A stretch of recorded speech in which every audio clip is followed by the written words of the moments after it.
In the northern part of the kingdom west, this is where Lions Gate lies. Here the bird sings outside his nest as he greets the morning sunrise. In Lions Gate, 'neath the tall fir trees, on your face feel the ocean breeze. Feel the magic that's in the air, in Lions Gate the fair. There we go. And we are now recording. Woo! So, welcome everybody to another Lion's Den. Our guest tonight is once again Her Excellency Ulla Brennasdottir. I don't believe there are many people around Antir or the West that know as much about retinue service as Ulla. For over 20 years, and that includes my wife, by the way. She's done. Hey! For over 20 years, Ulla has been an integral part of helping not only support royals, but also help shape our perceptions of royals. Populist views of royalty differ by kingdom. In the East Kingdom, it is traditional for the kingdom seneschal to crown the next royals. The crown there is seen as more ceremonial, but that is not our way here in Antir. The crown does not just lead our kingdom, the crown is our kingdom. The king's, or sovereign's, word has always been law here. And there are a small number of people who have helped shape that vision, and we acknowledge Ulla as being one of those. She has always been there to help individuals step up into the role of being a royal and mentored many to stepping up to the key retinue leadership positions. She has helped inspire the ideals of good leadership by embodying those herself. She has fulfilled every position on retinue there is, having been recognized with no less than 21 throne favors in Antir alone, and 5 from the Kingdom of the West. Wow. If you are interested in what service on retinue looks like, we invite you to hear the words of our esteemed guest and friend, Her Excellency Ulla Brennasdottir. Thanks, Your Excellency. Wow, I've apparently never counted that high ever. That's a little humbling. I'm just Ulla. I am going to ask everyone to please mute yourself. If you have comments or things that you want to ask, you can throw it into the chat. If you have something that you would prefer, like you need clarification on, whatever, if you're at a desktop, there's a handy little reaction button at the bottom. You can use the little raise hand thing, and I can actually see you in a queue as to taking questions. So let's get rolling. By the way, I'm going to use court and retinue interchangeably. In Antir, it is retinue. In the West, it is court. I teach this class both places. I'm bilingual now is what it is. So what is court? Court members are the people that directly support the crown and coronet so that they may rule. It's part theater, part assistant, part confidant, part companion, part roadie, and part whatever else they need. And I have mostly done crown level retinue work, but this applies to kingdom, to principality, even on the baronial level. We can talk a little bit about some of the intricacies of baronial because it's a much longer term. So there are some shiftings that like the roles change and shift excuse me, more often, but that's otherwise this is transferable to any level of pointy hat. All right, so we're talking about the theater, the assistant, confidant, companion, roadie, everything. It's all tied in together, and everybody does a little bit of everything. So I'm going to go over the kind of the roles, the court roles. They are the titles. That's the word I'm looking for. The names, the responsibilities. Not every retinue has all of these different roles. Sometimes you need more, you need fewer, you need, it's scalable is what it is. So there is a head of court, a head of retinue. In the West, often there are 2. And I've seen it in Antir as well, more recently, and recently being the last 10 years. So, so there's a head of court. This person is kind of the buck stops here that's not the crown. This is the chief of staff, the royal stage manager, and persons responsible for overseeing all aspects of the court and royalty, and often acts as a personal assistant for the crown as well. There is a head scribe. This is somebody that organizes very well, knows a good network of scribes, is trustworthy with confidential information. The scribes have notification of award recipients well before a court happens. So they need to make sure that they're not going to talk about it. The scribe doesn't necessarily have to do scribal arts. It certainly helps. But someone that's tied into the scribal community. I've seen head scribes that are fantastic at the clerical end of it, but really don't have the artistic hand. Still great at doing it. A herald, a court herald. This is somebody that does voice heraldry and court heraldry, arranges for other court heralds to attend if like they can't be at an event or it's going to be a long court and they need to rotate through. Helps prepare court business. Again, trustworthy with confidential information because that person is, again, going to see awards well before anybody else does. There's often a court coordinator. This is somebody that takes and arranges court business, directs the actual physical theater of court in terms of preparing the area, making sure the thrones are set up, there's tables, there's scrolls are where they need to be, the necklaces are untangled, directs the attendants during court. Hey, it's been 20 minutes, it's time for you to rotate out and get another person in here. This is a big one for me. Directs the removal and cleaning of the court area. There is nothing that infuriates me more than coming by an hour after court and seeing an empty Coke bottle underneath the throne. Just my head explodes. So you're also going to get my Ula's little rants and raves in here because I have been doing this for so long. Again, the court coordinator, trustworthy with confidential information because they see things well ahead of other people. Largesse coordinator. This is a person that receives largesse from events, solicits and facilitates the receiving of largesse, whether that's reaching out to branches, facilitating largesse competitions, doing workshops or education or whatever. And if you're not aware, sorry, my mouse keeps moving. If you're not aware of what largesse is, these are the gifts that royalty give to each other, give to event stewards. These are gifts from the crown to other people. However, the crown has to get them in some way. So this is the person that coordinates all of that. Prepares the gifts that are going to go back out again to royalty, nobility, autocrats, whatever. And this is a really big thing for me, writing and sending thank you cards for gifts received, and not just gifts that the crown may receive in a gift basket from another crown, but when a group donates largesse or a person donates largesse, they deserve to be thanked for their time. So someone that is willing to handwrite thank you cards is huge for me.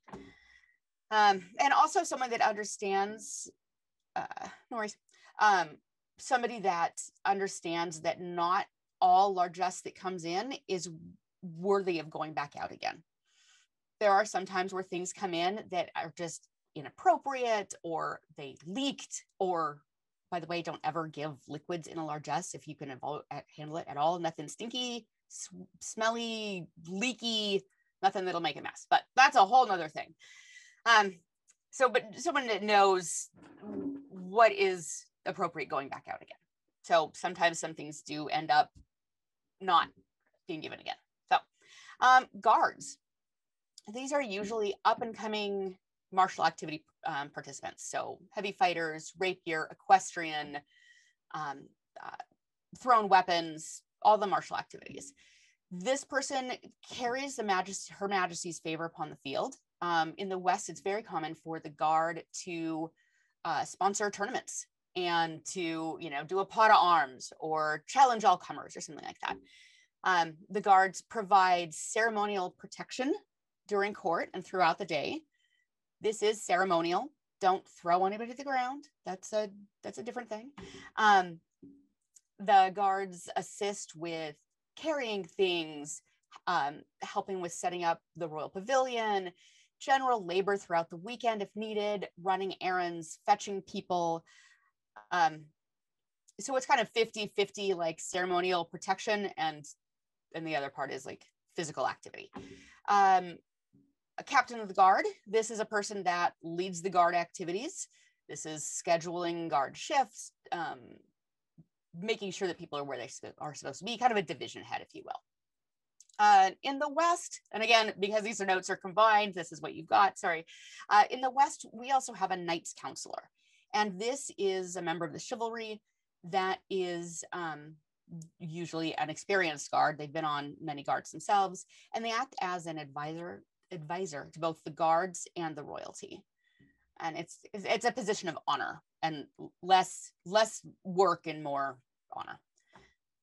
So we have attendants, often referred to as ladies in waiting. However, there are laddies in waiting or just attendants. I prefer attendants overall for any gender.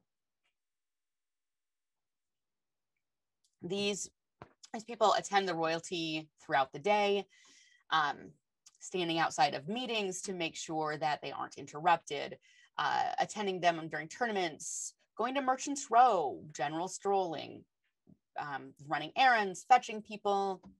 And behind the scenes in court, the attendants are the people that are organizing the things and sorting out the scrolls and necklaces and making sure everything is organized and where it needs to be so that the theater of court can happen with fewer glitches. I won't say no glitches because there's always glitches. And there is a head attendant, head lady in waiting. Sometimes there's multiple heads, and this is an experienced person like the captain of the guard that schedules, supervises, advises the attendants. In the West, again, dual thing. The West has royal artisans or queen's artisans. These are up and coming artists, not yet laurels, that are just like the guard or late attendants. The crown wants to promote them and let people see what they're doing. So often the crown will task the queen's artisans, the royal artisans, to pursue their art in some way. Sometimes it's teach a class on it. Sometimes it's learn a new art. Sometimes it is promote a contest to promote the arts, whatever. It's all in the name of the arts. And for the artisans, there is a laurel counselor. This is a member, it's an order of the laurel that acts as an advisor to the artisans and the royalty. So other roles, we thought we were done. Camp master, somebody that organizes the royal encampment, ideally contacting the autocrat before the event, getting the site layout if you can, expectations, and just think about some of the things that the royalty may need in camping. You know, are there portable toilets close enough to the royal encampment? Can you get more over here? Sorry, where am I? Cooks. It is very, very important to feed the royalty. Royalty, well, anybody gets cranky when they don't eat. The cooks are not, then again, remember, not every reign and every retinue has all of these different roles, but the cook is often a part of the royalty's personal household. It's something that they know, you know, this is the kind of person that the king and queen can just walk into this person's kitchen and it's normal, right? But the cook is a very important part. They may need help to get food to the royalty if the royalty is in meetings all day or something like that. The royal advisors. Most crowns have royal advisors. These are people that the royalty go to when they need help. These are people with experience. They've been around a long time, and they're just amazing fonts of knowledge. So they are a fantastic resource for the retinue as well. If the crown can trust them to rely on them for advice and information, great thing that attendants can rely on as well. Child care or pet care, if applicable. So this is a key thing for especially younger children and pets. I'm a dog owner myself, so this should be, again, like a long-term family friend. This is the aunt, the uncle, the, you know, some like household member. It really helps for it to be a consistent person, somebody that the kid knows can, you know, that's my person. That's Aunt Bridget right there. That's, you know, that's Auntie Ula, right? And it's especially important during meetings and courts, because if the crown can't get to where they need to be right when that child or that pet needs them, as a parent, that is the worst feeling in the world. This is just to hear your kid cry and you're not able to get there fast enough, right? So having a consistent family friend that can help take care of the kids is so important.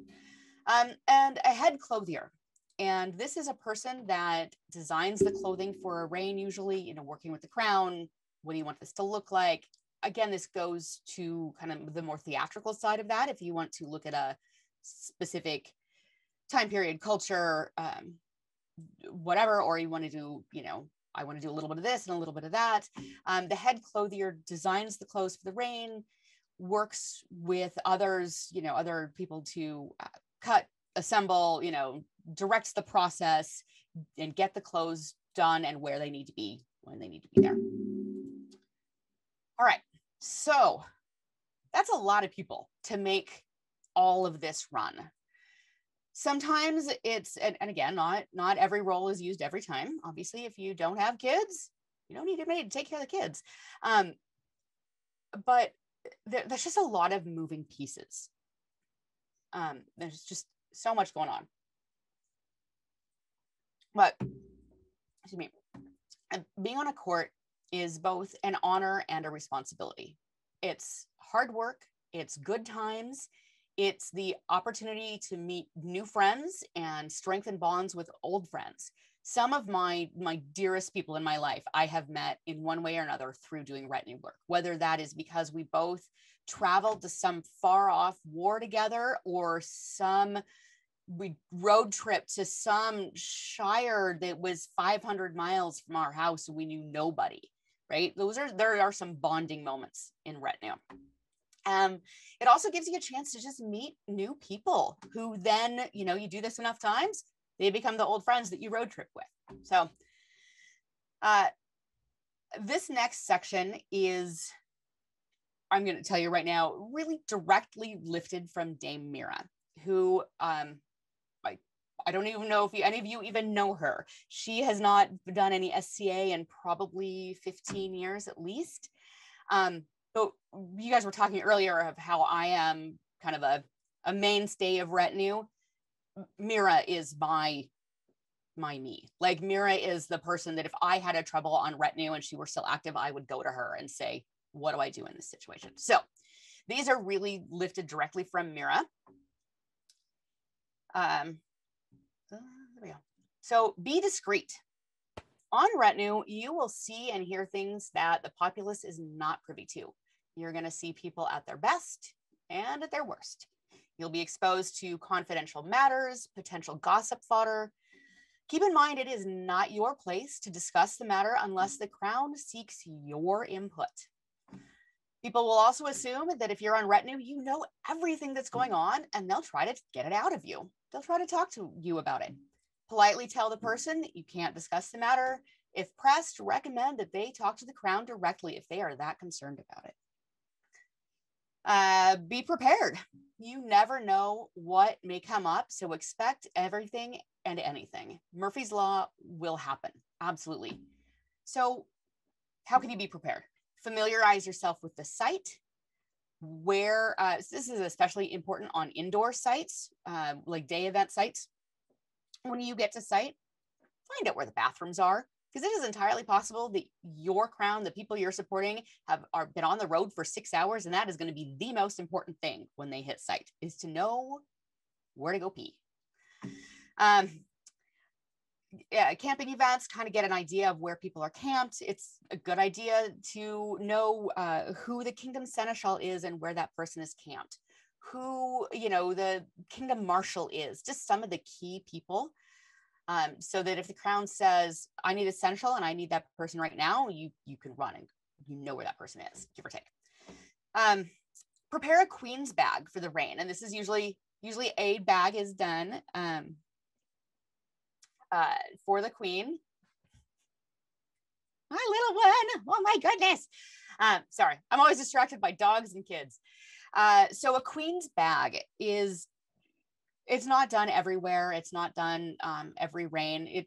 I don't know if it's still done up in Antir. Definitely was when I was active and up there, but the queen's bag is a gift that is given to the queen for the reign. But during the reign, it is carried by one of the attendants, and it's carried by the attendant that is on duty for a couple of reasons. One, this bag has everything that the queen may need.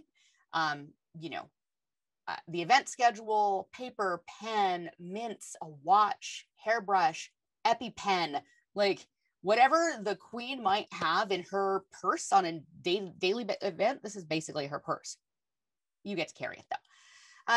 And one of the reasons it's great to put it on whoever's on the attendant that's on duty at the time is if there's been a shift in attendance and the queen hasn't noticed, she's in a meeting, whatever, she comes out of the room, looks around, that's my bag, that's my person. So it's a marker.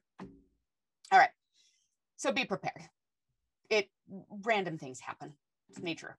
Be alert, be aware of what's going on around you. Sometimes the crown needs to conduct a conversation in private.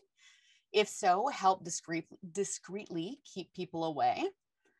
You can often do this just through body language. You can just look and you know, the arms crossed. So, you know, just kind of, I don't want to say standoffish, but look a little standoffish, and you can keep people away from the crown. Conversely, there are times where the crown needs to escape a conversation, either because they need to be somewhere else or they don't want to be in that conversation at this time. I always recommend that my crowns establish some sort of a signal that the entire retinue learns that is the get out of jail signal. And it could be a lot of different things. You know, the Carol Burnett ear tug is kind of a classic one, but it's a little too overused. I knew one king that never messed with his wedding ring. So if he was caught fiddling with his wedding ring, that was the rescue me symbol. So I always recommend the crowns determine a rescue me symbol, and that all of the retinue knows the rescue me symbol. If that signal happens, it is always best for it to be the retinue member's fault or interruption. So my general thing is to come up and say, Your Majesty, it's 11 o'clock. You have a meeting with Mistress so-and-so in 15 minutes, or the scribe needs you to sign one last scroll before court, or whatever made up thing you got. But make sure that it's you saying, reminding the crown, and the crown then has the opportunity to say, you're totally right, I need to go there right now, and escape whatever they're in. Or they can say, oh, yep, I'll be there in 5. Let me just finish this. And that lets the crown know that you have seen that they are potentially in distress and given them the choice to disengage or not. So part of being alert is sometimes the crown needs to get through a crowd. So like literally making a pathway for the crown. This is as easy as make way. Yeah, Jarre with the, I messed up my shoulder. I can't lift my arm that far, but yeah, make way. Make way for the crown. Just be loud. Sometimes the crown would like to disappear discreetly. There's ways to do that too. That is me making lots of big sounds and noises over here while the crown ducks out the back of the tent. Not that I've ever done that before. Be an example. What you do and say can and honestly will reflect on the crown, especially if the observer doesn't approve of your behavior or doesn't approve of the crown, something the crown has done. Like you will get tied to this crown. Behave as though you are pretty much always being watched and kind of on display, partially because you are. again, it's theater. So look and act the part of a royal court. And in terms of court itself, like the physical theater of court, there are things that happen behind the scenes. If you're watching court, there are people moving around behind the scenes, and we'll get into that. But part of being an example is always like the guard on the field, off the field, attendance, just, 6 months, watch your P's and Q's. Be neutral. What you say can be construed as an opinion of the crown, especially if, especially kind of the higher in the retinue you are, the head of court, the head attendant, the head guard, things like that.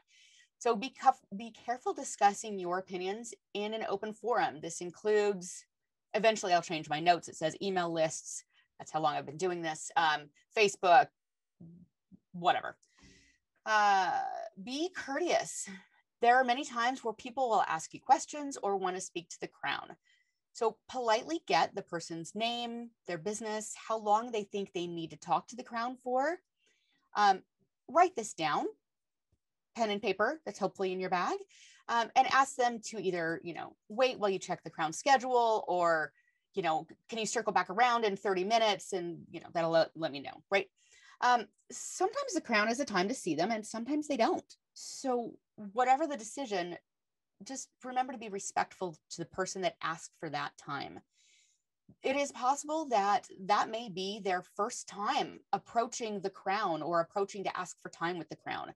And how you represent yourself and the crown could be their impression, right?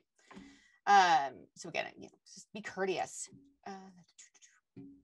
So be human, and remember that the crown is human too, as are everyone else on the retinue. There are times where people, the crown, me, whatever, you're hot, you're cranky, you're tired, you're confused, you have to pee, who knows what it is. Don't expect the crown to be perfect all the time, and don't expect yourself to be perfect all the time either. If you're hot, tired, cranky, have to pee, find someone to relieve you. You'll get to learn to know the other people on your retinue, and you can tag somebody and say, I just need 10 minutes, and just swap out. It's way better to be, to take that 5-minute break, 10-minute break if you need it. And again, remember the crowns, they're human. We all have bad days. So, and sometimes a short break is all anybody needs to rejuvenate. Have a break, eat a piece of cheese. That's Duchess Ludwiga's advice, and that is always good advice. Be honest. So be honest. If you have a problem with someone on the retinue or the crown, don't let it fester. You're going to be working in close proximity with people. You got to work it out. So don't let it fester.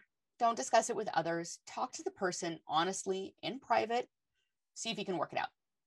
If you don't feel that you can have that conversation, ask a mediator to come in and say, hey, head of retinue, or hey, fellow guards member, can we come talk to this person? There's always a solution to any problem. Be generous. Share both the work and the breaks.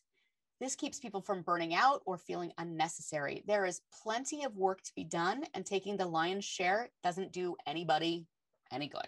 So we generally try to schedule shifts. Like this is your hour with the crown to wander around or watch the tournament, whatever it's going to be. When your relief comes, let your relief come, and you get to go do your next hour of your day while your relief handles this. So I've just met too many martyrs, I guess. So and be aware, it will all end. This is probably the most important part. So as mentioned, retinue has some perks along with the responsibilities. At the end of the reign, it all stops. The privilege of knowing what and when things are going to happen in court, that's gone. People you came close to, they might move on to the next set of royalty and retinue. Your guaranteed excellent camping spot every weekend, that's gone. And you might not know what to do with your next few events after a reign. I always joke when with the reign that I'm working for steps down, the next event that I go to, I joke that I am homeless and unemployed because I don't know where I go. I don't know where I camp. I don't know what's going on. I don't know what to do with myself. So it will end. And if you do this a lot, the first couple of times it ends, it's like, what is going on? I don't even know. But you get to have so much more free time. You can shop, fight, work on your projects, visit friends, do nothing. It's amazing. So those Dame Mira, yeah, exactly. Yeah. Sure, I said when he stepped down as a herald, it was the same. But yeah, you're just like, I don't know what to do. And I'm sure, Your Grace, you probably have a few words about that. You're just like, I don't know what to do with my time. I think I'll make a gin and tonic. So how are court members chosen? That's a great question. And that is the question that always seems to come up. How are court members, retinue members chosen? So many ways. They most often a crown will start with the people they know, right? So that's their household members. That's the squires and their apprentices and proteges, whatever. It's their family. Well, then that branches out, because then once you start to get the head positions filled, so your head of retinue, your head guard, your head court or head lady in waiting, whatever, then you start drawing on their pool of knowledge. And then it just keeps going like that, right? So court members are household members of the crown. They are people that the crown may know from previous courts. They are recommended, inexperienced people. One of the things that I do when I'm head of court is I love to reach out to the baron and baronesses and say, hey, who have you got that, that's doing some cool stuff that we would benefit from? And it's a two-way street. It is the crown and the head of retinue and the retinue in general benefiting from more hands and from meeting more people and teaching them. But also the newbie, the new retinue person, gets so much out of it in learning and in broadening their skills and their contacts. So it's such a great way to meet people. And half of retinue is knowing people. And that's half of the job as well, not like how you get there. Both ways help. But so some key points to consider if you are asked to be on a retinue. Let's start with compatibility. Do you get along with the royalty? Like, let's just be honest. There are some people that have been crowns that I don't get along with. And I've had to turn down a couple of crowns. I'm like, unfortunately, I have personal commitments for the next 6 months and I'm unable to give you the help that you deserve. Just can't do it. Really just didn't like the person. It happens. Do you get along with the royal household and the friends closest to the royalty? If you think the king's squire is a jerk, well, maybe you're probably going to see a lot of that person for the next 6 months. So maybe that's not the right retinue for you.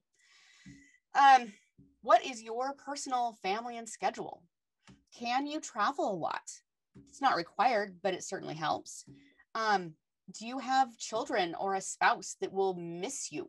Do you have, I grew up in the SCA, my daughter, I raised her in the SCA. But it's hard on kids. It can be really hard on kids. And especially if you're working for the crown 3 hours a day. Well, that's a third of the daylight hours. What is your commitment level? Can you go to many of the events that your royalty goes to? Can you spare time during the week for pre-planning and organizing? Now, that is more relatable to the higher levels, what you're talking about, largesse coordinator and court coordinator and things like that. There's a lot more behind the scenes work that goes into those aspects. Just getting into retinue work, there's, you're a couple hours on the weekends and that's it. But But are you at SCA events? Do you currently have commitments? Are you a branch seneschal? Are you the archery range master, where you have to be on the archery range for 5 hours a day or whatever that is? And finances. Can you afford to travel realistically? I realize that this is an extreme thing. There was a crown that I was head of retinue for, and my expenses that reign were over $5,000. So, but that was my personal choice. That is not normal. I admit that right now. I work a good job. I make good money. You know, it's something I'm able to do. But being on retinue, you know, you've got travel expenses. You've got, you know, are you going to try to go to all events that they go to? I do not recommend that. Especially if you're beginning, you're starting out, it's, you know, just put in time where you can. And that is where being local retinue, local help is so fantastic. So we've talked all about the, you know, kind of the parts and the pieces and what goes into it. There's one of the best ways to dip your toe in the water of retinue work is let your Baron and Baroness, let your Seneschal, if you're in a shire, you're in an outlying group. But if this sounds like the kind of service that you're interested in, and you don't know anybody that's on a retinue, if you let your people in your area know, hey, this is something that I would be interested in, hopefully that interest will trickle up, and people that are looking for retinue members. Like I said, I always reach out to the Baron and Baronesses and ask for suggestions and input. So another great way is when, and I don't know where all of you are, but Thierry has got some remote branches, we shall say. One of the things that happens a lot is when a crown travels out of their area, they're traveling to a more remote branch. Their retinue may not be able to go with them. They may not, or they may have one or two people. So I love using the day of retinue kind of pinch hitters, right? And this is a great way to dip your toe into the water. So if you learn of a crown coming to your area, you know, back eventually when we can all travel again and the real world opens up, let the autocrat, the event steward, know, hey, I saw the crown is coming. If they need any help, let me know. Because as a royal liaison, court coordinator, or whatever, I'll reach out to seneschals and autocrats also and say, hey, we may need some help. We only have two attendants coming with us. Do you have anybody that we can borrow for a couple of hours? And just being available at events. I have absolutely, and I will use Thierry as a great example. I don't even know where I was. I was somewhere probably 7 hours north of the border. I don't know where I was. It was beautiful up. But I knew like 2 people on site, and the crown was there, and I was there head of court. I'm like, well, what are you doing for the next 45 minutes? And I put them to work. So there is hope, even for the far outlying areas. We can put anyone to work. So some things that are not in the notes that will eventually be in the notes. This is where I really prefer to do in-person trainings, because there are theatrical aspects to what we do. There's physicality. So I'm going to do the best I can. You guys are going to see my super messy sewing room / craft room. If I can undo this, because otherwise it's blurred. There we go. All right. You can see all my books behind me. So because part of what we do is theater, body language is important. There are some things to take into consideration. Something that I learned the very hard way as a woman that's on the bustier side. When wearing 14th century dresses, I really shouldn't bend over. I need to kneel down if I have to say something to the crown. Does not work in Slavic, by the way. So I'm gonna see if I can. All right, y'all can't see jack diddly. That's somewhat better. I'm just gonna make myself seasick. So one of the things I always recommend, instead of, especially for women, instead of, for example, you need to say something to the queen in court. It's way better with actual stuff. So throne is, I'm gonna say throne's there. So don't come up and lean over like this and don't put your head in front of the throne. It is much better to kind of kneel down if you can, or squat. Make yourself the same height as the crown and the same depth as the crown. Like, don't be overreaching. And don't, especially if you're wearing a low cut dress, please, nobody needs to see that. That is how I learned, unfortunately. I was the one in the low cut dress, by the way. So nobody needs to see that. Some other things that you will see, but again, especially in court. Court is theater. When you're behind the throne, everything you do can be seen and photographed, by the way. So those of us with resting bitch face, don't. This is my court smile. It lives here for hours at a time. And that's because there are 5,000 pictures of me doing this. Right? Nobody wants that. Also, on the regards to the crown, the throne itself. The throne is a sacred, holy object. It is not a cup holder. It is not an armrest. If I ever catch anyone in any kingdom doing this on the throne, they are getting a ruler to the backside. So just don't do that. Let's see what else on the physical thing. So it's really, it's composure and compartment. A lot of us have done theater in the past, in our some of us still do theater. And Bridget, I don't know if you're still doing theater, but just remember that retinue really is part theater and part organizing, right? So those are really my big things on the physicality part of it. Yeah. All right. So yeah, expressive faces are not your friend. Oh, there are some horrible pictures of me in this world. It's really unfortunate. All right. So that is the end of my blabby bit.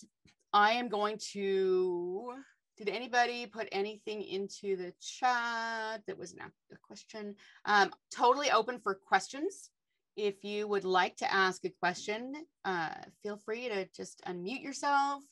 Happy to have just like a conversation. What's on your mind? What are your thoughts? What do you got?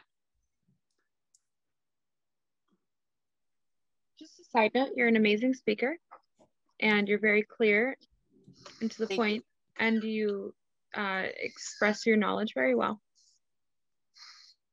Thank you.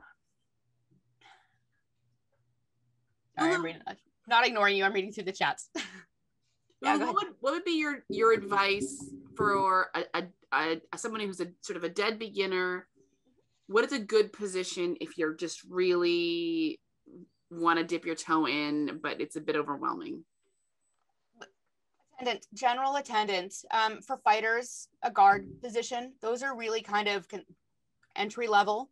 Mm-hmm.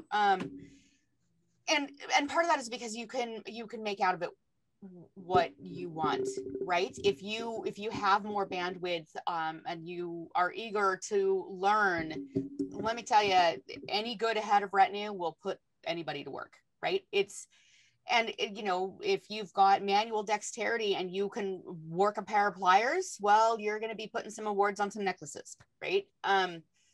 If you have a good hand, you've got any calligraphy experience, might put you to work doing some scrolls, but just filling in names on charters behind the scenes. But really, it's putting yourself out there, which I understand it can be intimidating. It can be very intimidating. When I'm head of retinue and I've got new people, I always try to do a buddy system. So I pair up in an inexperienced person with somebody that's done it a couple of times.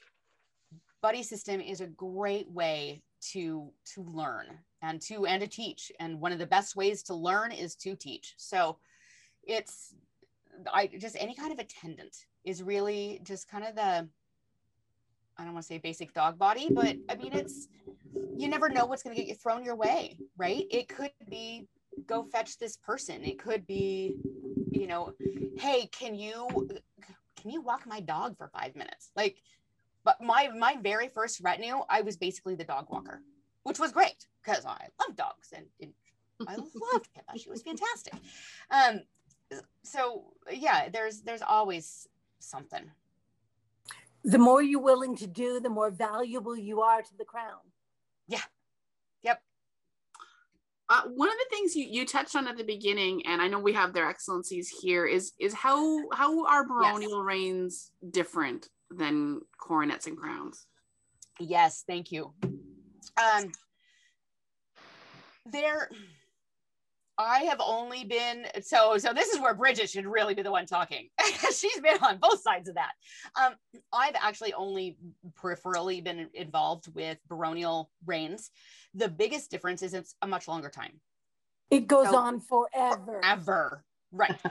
So 5 years. A crown reign, you've got, call it 3 months as crown prince and princess and 6 months as king and queen in normal kingdoms. In the West, we have 3 a year. So we only have 3 months as crown, or 4 months as crown. But the baronial reigns, yeah, a short baronial reign is 2 years. So they go on forever is what it seems like. So the biggest difference that I have seen, again, peripherally, is that the retinue changes more often, right? Sometimes, you know, yes, you may have a lady in waiting that is there, or an attendant that's there the entire time. But usually it's, you know, it's a year and 2 years, and then heads of court. Yeah, Bridget, again, this is you. And then having found this out the really awkward, difficult way with my best friend and head of retinue, when you make those changes, you need to be perfectly transparent about making those changes and announcing at a party, hey, so Janae's stepping down and someone else is taking over, without having had that conversation with Janae, was not maybe a shining moment. Yeah, that face, that Ula face. Yeah, it was great. So no, really, it's all about switching people out so nobody gets tired, but being really, really transparent about why you're doing it. Yeah, absolutely. Something that came up in the comments that I wanted to, I don't even remember what it was, but it has to do with being flexible. So an example of that was a Kingdom Arts and Sciences many years ago. The king did not attend, the queen attended. And on Saturday morning, there's an invocation court to kick off the competitions for the day. And it was short court. It was, you know, like 2 pieces of business and then the invocation. And then everyone was getting up and we processed out of court. The queen was headed down the aisle, entire retinue behind her. And out from the audience jumps a knight, stops the queen in her tracks and says, "Your Majesty, I have not yet sworn fealty. I would like to do so now." So I have opinions on that personally, but we rolled court back. Everybody went back to the dais. She took his fealty and then we suspended court again. So that's an example of having to be on the ball and like just rolling with, that's a theatrical part, the rolling with whatever happens, because things happen, screw ups happen, accidents happen, you know, costume failures happen, there are, you know, things happen. So you just, it's theater. You just got to roll with it. Rowena, guard captain for your first retinue. That's pretty impressive. And for Bernie. Yes, she wanted a phalanx of Amazon archers. That's right. I remember that. And Sir Sigurd wound up being Ulfsguard captain, and we wound up just trading people back and forth a lot. And he and I worked together really well. So yes, and there are some times where I have seen, Queen's Guard, King's Guard, Prince's Guard, Princess's Guard as separate entities. I personally, I interchange them. They're all guards to me. She just depends on how it's done. Yeah. She wanted the theater of the Amazon guards for sure. Exactly. Yeah, which I loved. That was fantastic. Back to the baronial differences. A couple other baronial differences is there's not generally there's not a cook, a clothier, the baron and baronesses are usually more independent in the personal tasks sort of thing, and part of that is because they do have at least a little bit more time at events than the crown does. Hey, Ula, currently Cedric wants to add his 2 cents. Do you have just a sec? All right, Cedric, what do you got? Hey, one of the things that I haven't heard talked about yet is oftentimes retinue is the most familiar with the crown, and they need to be the most formal. Yeah, good point. Yes, that is a really good point. You know what? Thank you. I'm actually gonna add that into my notes because it's something that it does come up. Hang on. Oh wait, one more. Going on. And Ula, I love you. And I will talk on that. I love you, Ula. I love you too, sweetheart. It's like coming home. So yeah, that's a really good point. And thank you so much, Cedric. So as retinue members, because you are around the crown, the cornet, the baron and baroness, whatever, because you are around them a lot, you become closer. You lose that sense of crown and retinue, right? There's a familiarity which comes with that friendship, which is fantastic. I love building those friendships. But what that means is that the formality in your interactions goes away because you're just friends. And I'm hanging out with Kiva. That's not Her Majesty Kiva. That's Kiva. She's my friend, right? We went to Mexico together. So, Mexico. So, and I would have a different relationship with my friend Kiva than with Her Majesty Kiva if she were reigning right now. So, you need to make sure that when you are out in public, in the world, the SCA world, you keep the formality, you keep the professionalness, you address the crown as Your Majesty, Your Excellencies, your whatever you are, that you keep that formality, that you bow, that you have that courtesy all the time. Now, when you're back in the royal camp and you're, it's 10 o'clock at night and you're sitting down with, your friend Kiva having a beer, that's totally different. But when you are out in the outside world, bow, make the proper observance and reverence. Bridget, when they walk into camp, stand up. Yeah, yes. When they walk into camp, any camp, your camp, their camp, any camp, stand up. Just when they are walking past, if you're sitting on the ground by the list field, at least make an attempt to stand up. Just up. Make the observance of you are my crown. Even when they say you don't have to stand, yes, Your Majesty, as you stand up. Yeah, it's like in the military when your drill instructor says jump, you don't ask how high. You ask that when you're 3 feet in the air. Right? You just jump, then you ask how high was I supposed to jump. Just do it. I think a good way to remember it too is, treat royals like royals when they have their crowns on. And then back at camp when the crowns come off, might be a good time where they might be ready to have a friend. They may have been on for the last 12 or 14 hours, 10 of which was meetings. Yeah. And so, I think in camp, okay, the crowns are off. Yeah, when the crowns are off. Yeah. Let me touch on something there, though. There are also times where the crown is off as in like we have put the crown to bed and the king and queen are out partying. Yeah. That's a fine line, right? Now we're talking a fine line here. Again, this is not generally going to come up for retinue, 101 for beginning, your first couple of retinues. Once you get deeply embroiled into this lovely world, you will find that there are times that sometimes you have to remind the crown that they're still the crown, even though the regalia has gone to bed, they are still the crown, and maybe they shouldn't be dancing on the table. And the 22-year-old crown, the 22-year-old king should not be drinking out, laying down on the ground, drinking the thing. Yeah, it's not a good idea.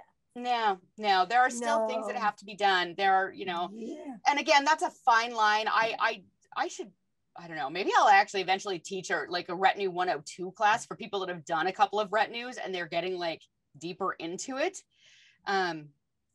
Yeah.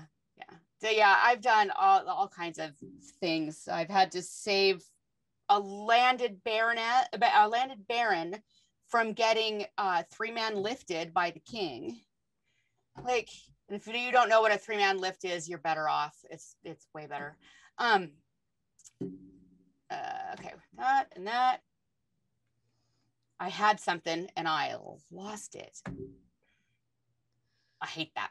Oh,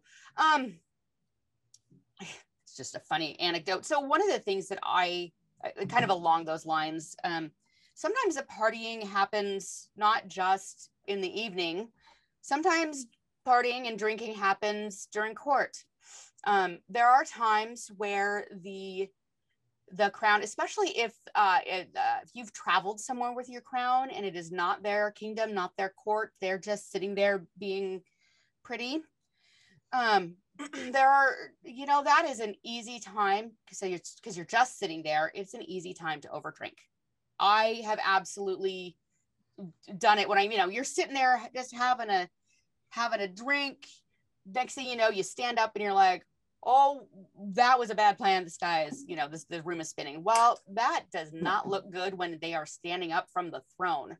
So, and it happens. So sometimes you just have to assist them, but it's way better for them not to get Willa there. saved me during a court. She absolutely saved me when I was Baroness during a court by coming up to me saying, wow, Your Excellency, looks like you could use a water round.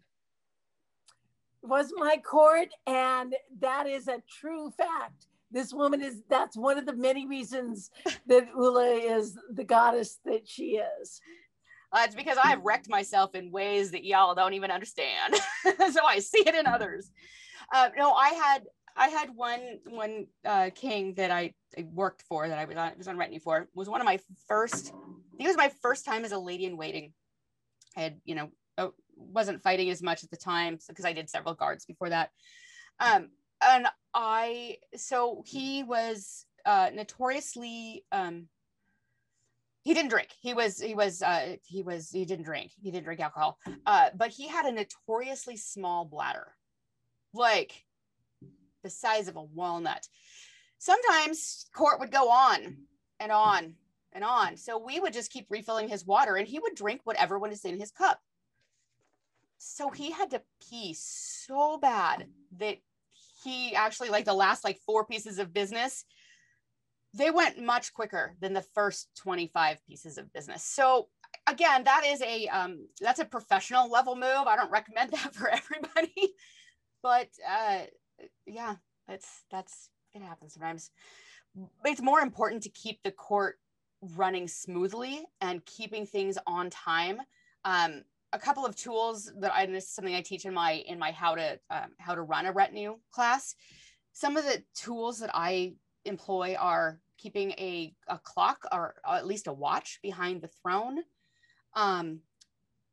For peerages, if you're, again, this is a royal kingdom court, peerages, because they're generally involved, they're longer ceremony, they often have, their spouse, their attendants, whatever. It is great to give them a time that not you're the 7th piece of business, but your elevation, you will be called in at 1:35. And that way they know, oh, well, it's 1:30, we better get over there. As opposed to being the 7th piece of business, well, I don't know what the other 6 pieces of business are ahead of me. Is that 4 other peerages, or is that 2 announcements and a word of arms and we don't know, right? So keep a watch behind the thrones. Awards should take a word of arms, goots, jam, that sort of award should take no more than 3 minutes each one. Yes, I've timed these out. So, and that includes calling up the recipient, them coming up, giving the award, 3 cheers, and they're out. 3 minutes. Keep it moving. Some officer changeovers, 10 minutes generally. Less than 10 minutes ideally, but usually for greater officers, I figure 10 minutes. For lesser offices, 5 minutes. Peerages, at least 20 minutes.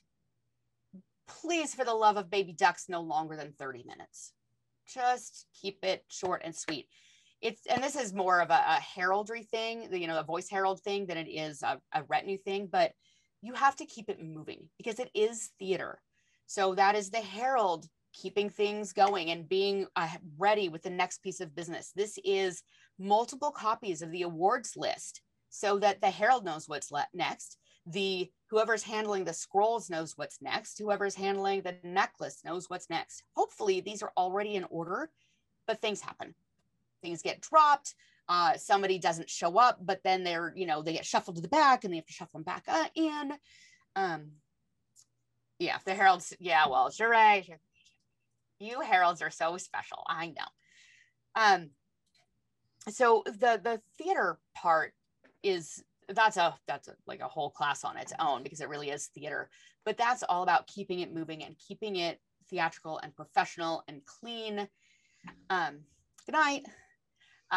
But it's lots of theater, and just being aware really is, I think half of retinue is being aware and knowing what's going on. It's always keeping the event schedule in your haversack, in your pouch, whatever. It's just being the go-to person. One of my very first retinue that I worked, where I was the royal dog walker, the king asked me to go get somebody. I had no idea who that somebody was. Man, did I figure out really quickly that I needed to meet all the people, because it wound up, and he was he's a knight now, but at the time he was nobody. He was the king's friend that he wanted to see, but I had no idea who this person was. So I've now made it a point to meet like everyone at every event. It's kind of overwhelming sometimes, but that is a big part of being good retinue, is knowing everybody. All righty, over here. Is there any other questions or comments or anything? How do you wrangle a recalent royal?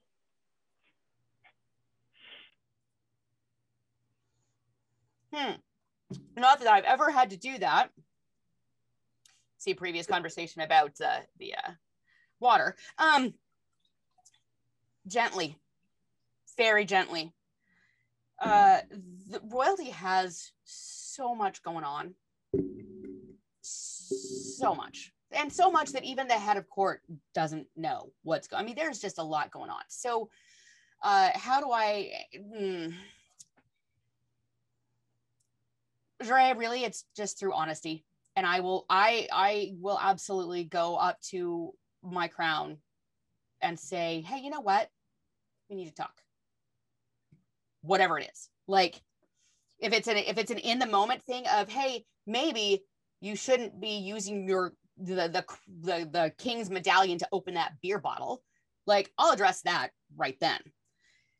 If it's something more like a pattern of behavior, then I might talk to the other sovereign first, or there's gently, very gently, like handling caged bear sometimes, but just with honesty, and just know that you're doing it out of the goodness of your heart, and that the person on the receiving end will realize that it is because they want the best, that you want the best for them. They may not notice it in the moment.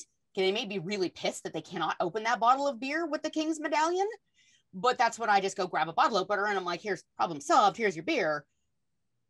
Let's talk about, let's never do that again. But and always assuming good intent. Always assuming good intent. But that's just life. Always assume good intent. That's just life. And be honest. Have the honest conversation. And if you can't do it, or you see a situation that is above your pay grade, that you're just not comfortable with, find somebody that you think can handle it.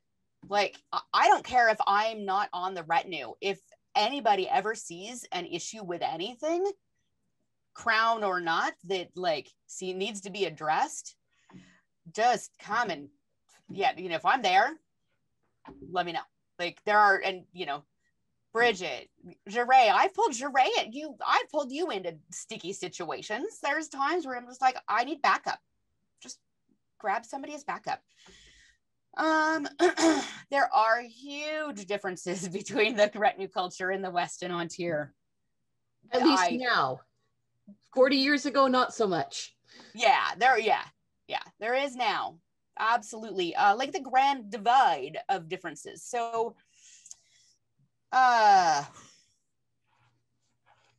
what are the biggest differences? The biggest differences are in how the royalty is revered and perceived. Part of that is because we have 3 crowns a year here, and you can't swing a dead cat without hitting former royalty. Everybody's jaded. This is the mother of kingdoms. This is, it's the West is jaded. So everybody's been there, done that. Is definitely part of it. And it's much less robust. It is usually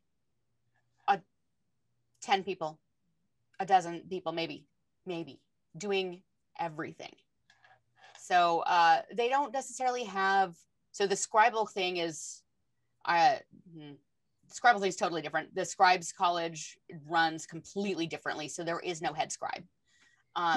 Everything runs through the scribal college. And after Scribal Gate a couple years ago, it was really, it's gone. It's so crazy. I don't even understand it. And I've lived here for 7 years. The clothing is usually handled by, that's not really a retinue position. That is a personal position. If that makes any sense. The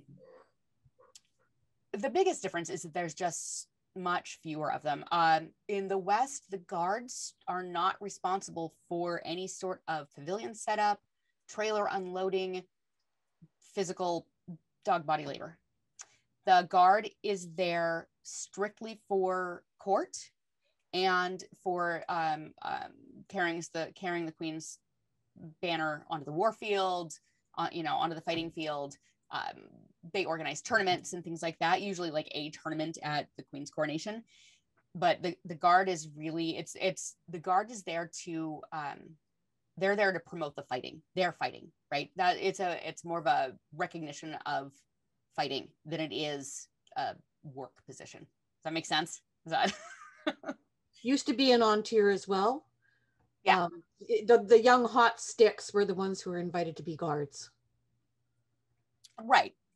But that is still the case in the West. It is the young hot sticks, but they are expected only to fight. They are not expected to do the physical labor that is known in Ontario.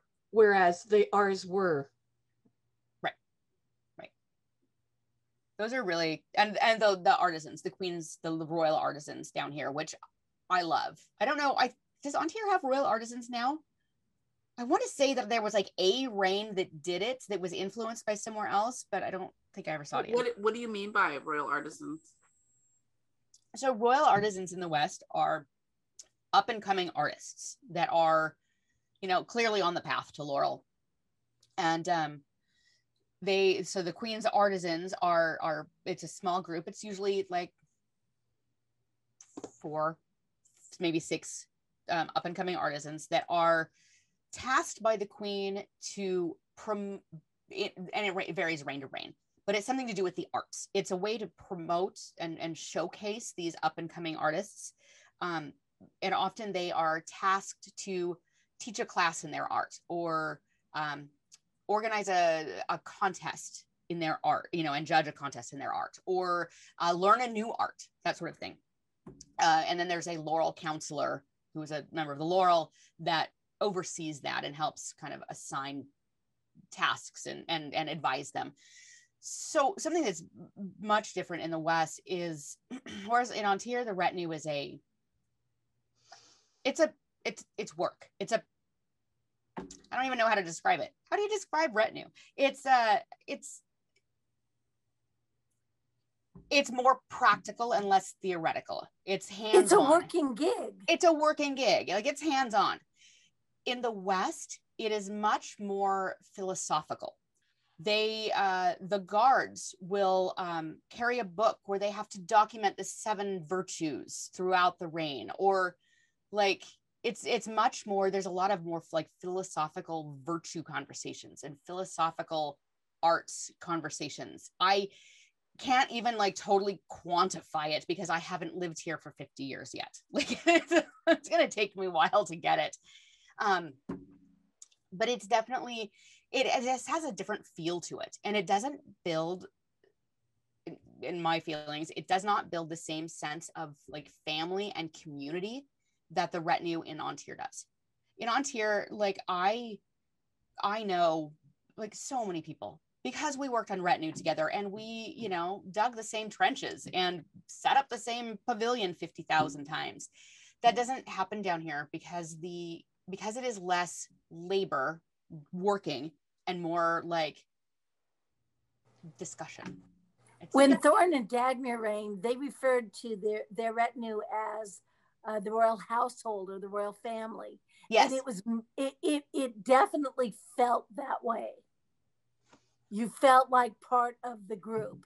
And it sounds like you're saying that in the West, it's not necessarily that kind of feeling. No, it's not that kind of feeling. And part of that is because the courts are so much smaller, and it's the same people again and again. Like, I mean, we've always had that in Ontario as well, that you'll see the same people for several years in a row, but then eventually they cycle out. Some of these people have been, with 3 reigns a year, they've been on 2 courts a year for the last 20 years or something. Like, it really is, it's very, there's nothing new in the West. It's very rote. Like, we just keep doing the same thing again and again. Because that's the way we've always done it.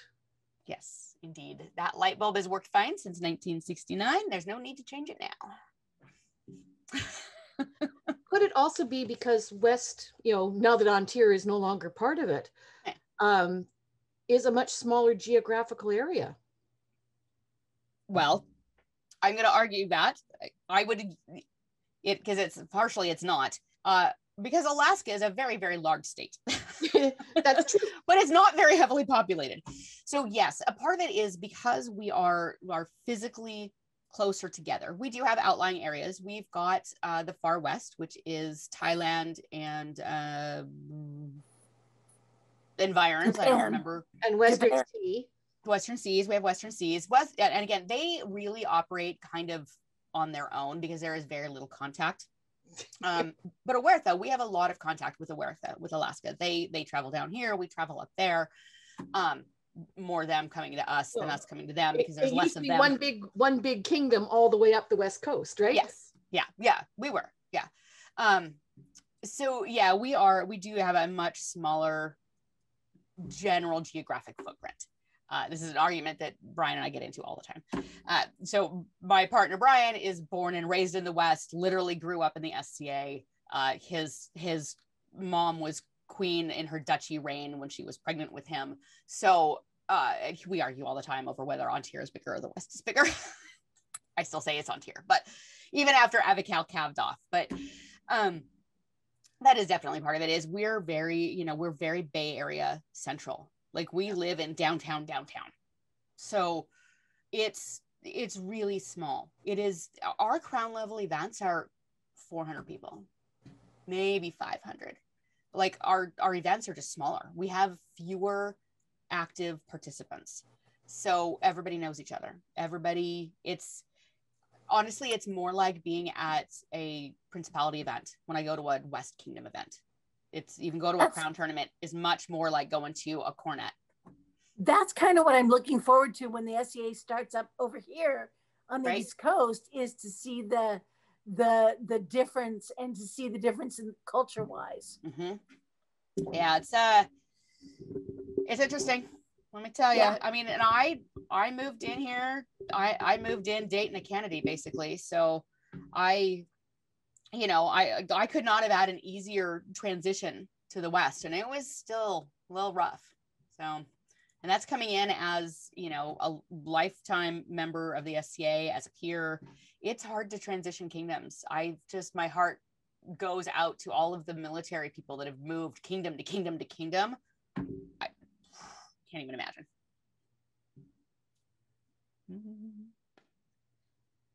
Right, I'm just scanning the comments one last time. Are there any last questions? I did make a comment earlier, just on the baronial level. Most of my experience has been pick up retinue. At whatever. Yeah. But I know that, with Kendall's being such a long established Baron and Baroness, what Amanda did, she didn't have at least for the first long while, she didn't have an established retinue. Right. She would do pickup, sort of court, but she usually got an experienced person, and one or two inexperienced people, so that And it's all about teaching the next generation, the next people. We have to. There was a point when I was doing a lot of retinue work in Ontario. There was a point where I'm like, this isn't sustainable. I have to train more people because I can't do this forever. I can't, and that really is when I personally bumped up my kind of training program, as it were, and I recruited more people, and retinues got bigger. Sorry about that. But it was because I didn't want to do all the work anymore. And look what Ula, look what you spawned. You spawned the next generation, which was Janae, who then taught people, We're on like the fifth generation of court people since there's people like heavily involved in court. I'm like, I have no idea who you are. I don't even know. I mean, but you know what you're doing. You know what you're doing because you read my book. So that was one of the other things. I was the first person that I know of in Ontario that actually wrote it all out. Yeah. Nobody wrote stuff down.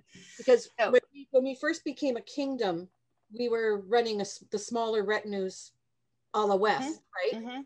And I've sort of watched it evolve. Yep. And it has evolved over time. Yeah, absolutely. I actually turned down being on Amanda's retinue when she was princess because I looked at it and said, I'm sorry, Your Excellency, I can't serve. Not at this time period. I was doing my teacher's training at the time. Oh yeah, and that's absolutely valid consideration. But she got the rest of the family. Yeah, right. Oh, absolutely, absolutely.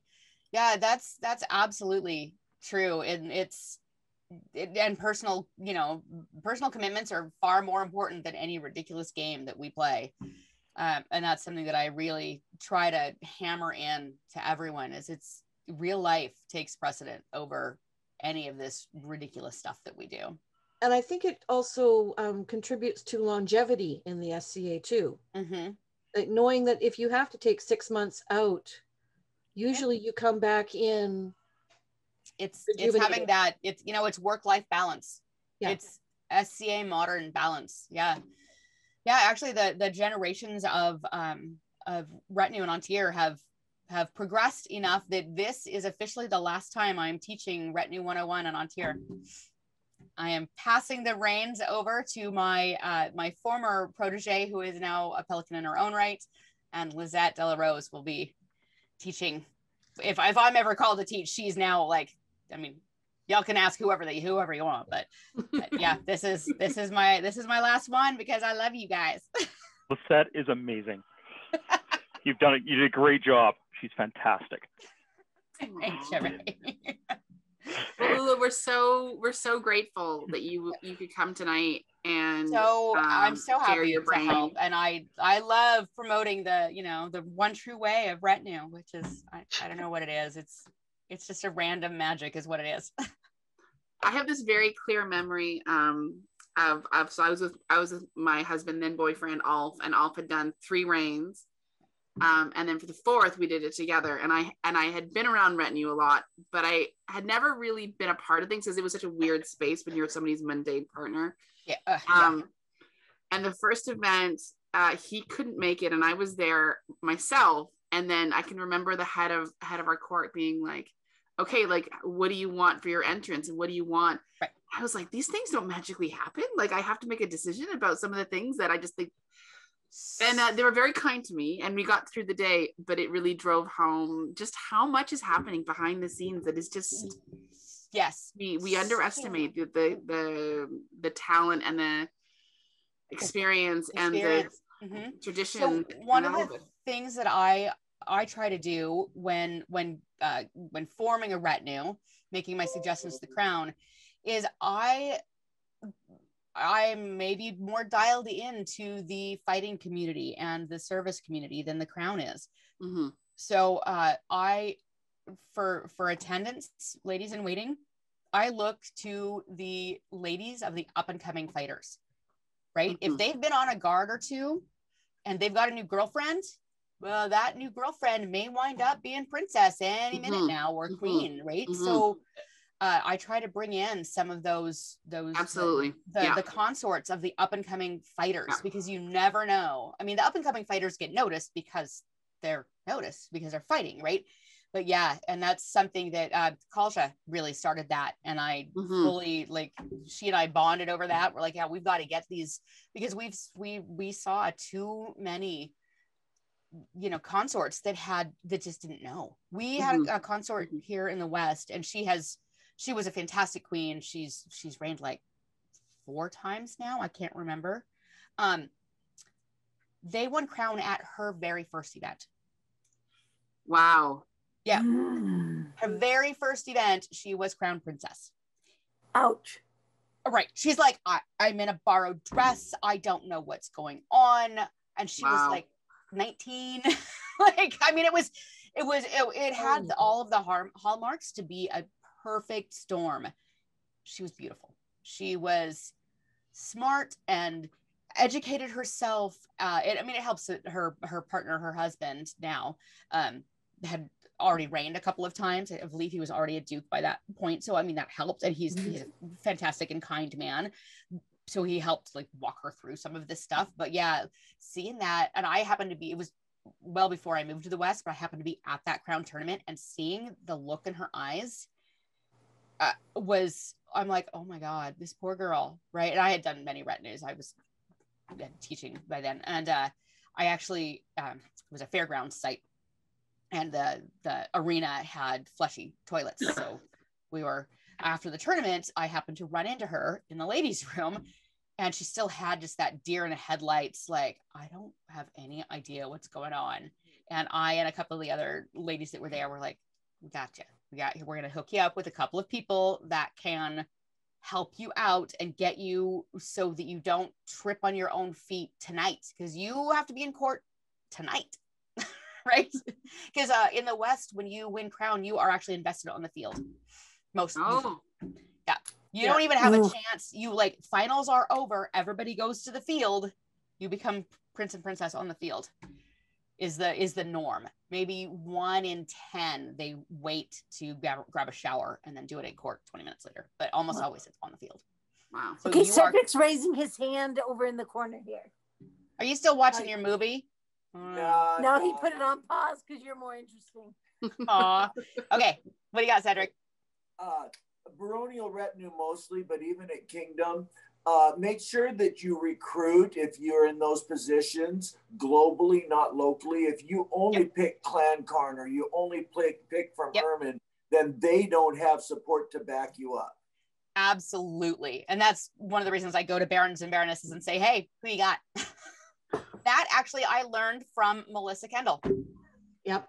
That was something. So my mom was on Melissa's retinue when I was a kid. And the reason that my mom was on Melissa's retinue is Melissa and planned her retinue. So there would be one retinue member. There was one lady and one guard in every barony. And I'm like, that's and Shire brilliant. And Canton. Yep. Yep. Yep. So I absolutely got that from Melissa. Yep. Wow. Well, Melissa had been by that point on quite a few retinues herself. Yep, exactly. Both Western and Ontarian. And I know that for the crown that where they called it the Triple C, the crown, coronation, and champion. Oh, champion, crown, coronation, all in champion. one day. Yep. When Montford won for Morwen, somebody said, "What do I need to do?" Okay, you need to get your head lady in waiting, and we suggest Melissa Kendall. Yep. And that was the first thing she did, was got Melissa in place, and everything else sort of fell. That is exactly always my recommendation to any crown that is, new to the situation, is you got to get your heads in. You get your head lady, your head of court, and rely on that person. And even if you've done it multiple times, I can assure you, I have been on reigns. I've worked multiple reigns for the same king and queen, just, a couple of years apart or 18 months apart or whatever. Each reign is different. Each reign, the situations are different. There's different problems. There's different joys. There's different, nothing is a cookie cutter, because we are people and everybody's a people. So everything changes, and it is and they can be night and day. And let me tell you, if maybe the crown is the king and queen are going through a personal rough spot, that will impact things. If the queen is expecting but is not able to tell anyone yet, that will impact things. I think I've dealt with almost everything at this point, because I've certainly had those too. Goodness. Yeah, what you were saying with the crown princesses coming in on their first event, and it seems to be a one way or the other. Either they're awesome, right, or they did like our second crown princess and said no. Yeah, right. Well, find yourself a new queen. Yeah. I'm not doing this. Yep, there's always some interesting things. All right, I'm gonna bid you all good night, because now it's like 11:30 hours. I know, it's way past your bedtime. And Cedric's about to walk around in his boxers, and no one wants to see I don't need to see that. Really, love you all too much for that. Mwah. See you soon. Bye, Bridget. Bye, Cedric. Good night, guys. Miss you. Nobody needs to see Cedric in his boxers. I have a philosophical question. Curtis and I were approached many years ago by an up-and-coming young hot stick who felt that he would probably be king one day. Yep. And it was, as the king's word is law. I mean, to the king's whim is law. Was sort of coming out, and he asked us if he were king, would we be on his retinue and would we support him? And we said, well, of course we'd support you, but we would need to be on your retinue.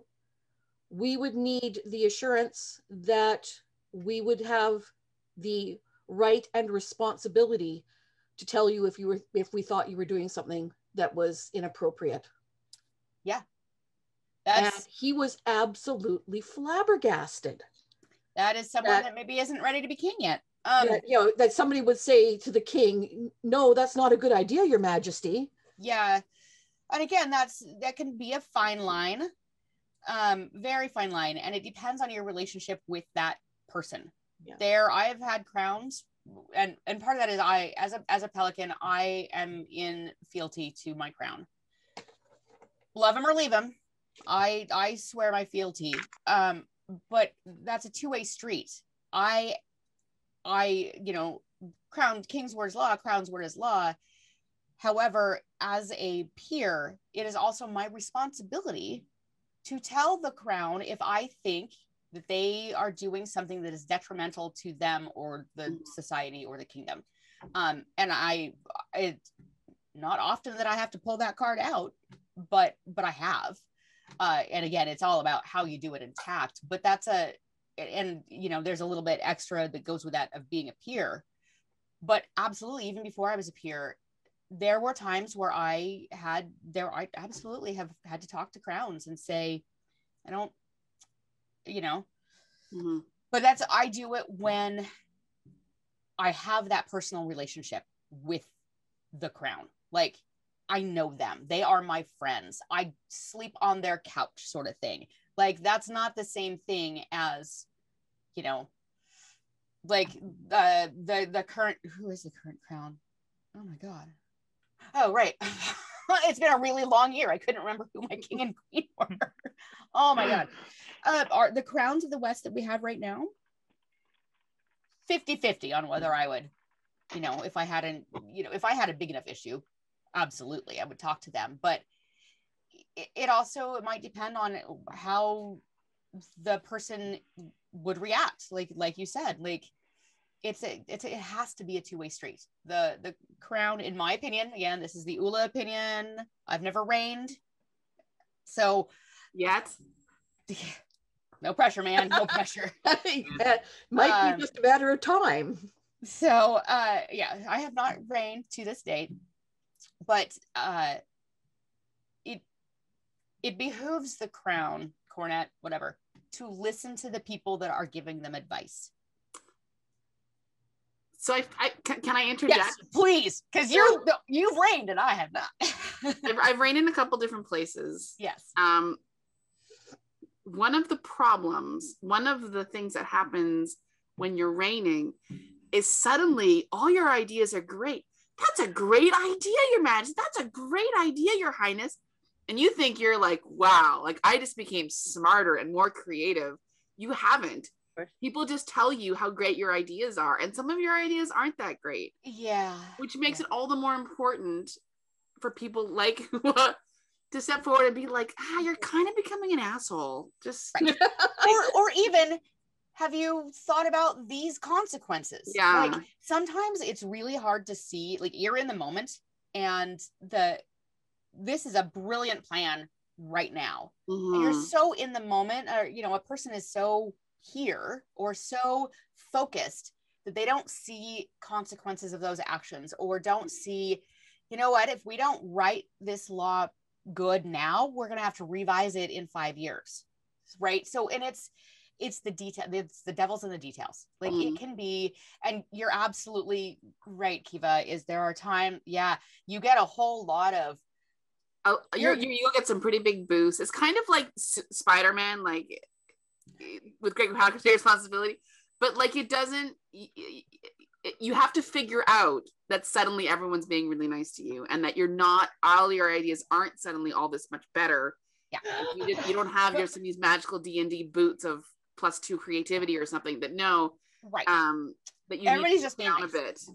And that's really a really important to have a good relationship with your head of retinue. Exactly. Amongst others. I half the time, especially the last couple of reigns that I was head of retinue, I was more, I mean, I had trained everybody and I had deputies in place to do all the things. So I really was an advisor to the crown and a really, you know, a sounding board, right? Hey, is this a great idea? No, it's a terrible idea. I don't suggest you do that. Or yeah, that's a fantastic idea. What are the next steps on this, and help facilitate that. That's the kind of the head of court being personal assistant, chief of staff. If you've ever watched The West Wing, it's really like that chief of staff position. It's the Leo McGarry. It's the keeping everything running, but also having people in place that if the head of retinue is hit by a bus, things will keep going. things have to keep going. It cannot be all on one person ever. And yeah, and it's somebody sometimes standing up to the crown and going, that's a terrible idea. Don't use the king's chain to open a beer bottle. It's a terrible plan. You know, you don't always agree with him, but my old friend Baron Stefano did a thing on Ret, and he actually, I thought he nailed that one. And he was saying who to choose for your Ret: old friends, because you'll need them. Yeah. New friends, because you'll need them. Yep. You know, and you know, people with skills. You know, it's the whole get the spread. But the biggest thing he said was you need people to tell you when you're gonna basically run yourself into a rock wall. Absolutely. And nobody, you know, crown or not, nobody wants to step in a big pile of poo. So let's get the poo out of the way, right? And if if the crown is walking behind the horse cart, they're going to step in poo. So maybe they need a little advice to step off to the side of the, you know, the cart, right? Like might be something left over from the previous rain that they have to avoid. Right? Go weave, Morwena. Go weave. Yeah, I've got to roll too, unless anybody has any final questions. We're at 8:30 now, and I need to make the bed tonight. So awesome. Thank you so much, Illy. We really appreciate it. So happy to do this. Started a lot of some really important conversations too to have. Yeah, and happy to help. Anytime anybody has questions, find me. You can email me, find me on Facebook. If you get sucked into a retinue for your first time and you're like, oh my God, what do I do? I am happy to help. I mean, really, I promise you, if I win the next coronet, my first phone call. All right, well. Let it go to voicemail. Lula, don't pick up. Yeah, right? Like, you know, I live, from you, I was 700 miles from Portland, 750, so it's only 12 and a half hours. Yeah. Non-stop. Oh, I only need you for 4 events. Don't do it. You know what? I love you, man, but no. No. Damn it. All right. Bye, everybody. Have a fantastic night. Thank you very much. Awesome stuff. Thank you. Jure, I'm going to check on the kids and be back. Okay. I'm not going anywhere. Perfect. How's everybody doing? I've had a very productive meeting. Yeah. Oh, really lovely. What is that for? Who is that? It's the Tribune. Oh, cool. That's Bjorn's. Yeah, that's Torbjorn's. Are we still recording? Yeah. We'll get to see it then eventually. You could stop. Because occasionally we talk about other things, but I guess we can stop recording now. Yeah. He gave it to me when he gave me his war shield.